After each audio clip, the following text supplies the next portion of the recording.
Hello, ngayon pag-uusapan natin ang mga muntik mamatay experience. Unang kwento.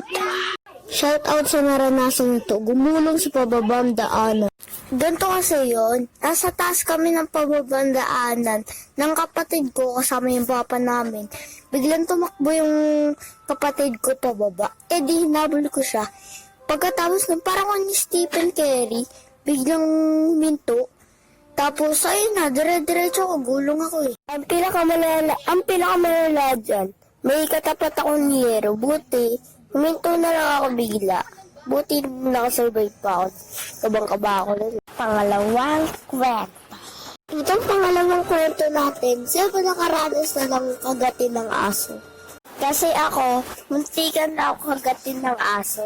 Kasi naglalakad ako nun, napatingin ako sa aso, biglang hinabol ako bigla. Tapos ayun, malapit na sa tuhod ko yung kakagatin.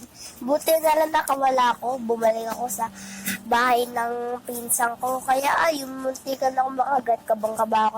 So hey, tapos ka. Salamat sa pag-collab. Guys, sasabihin ko siya sa inyo. So, subscribe din kayo sa akin sa channel sa YouTube, Atlas Animation, at nanood kayo ng video ko, masaya dun. At sige, sub na, manood na lang kayo.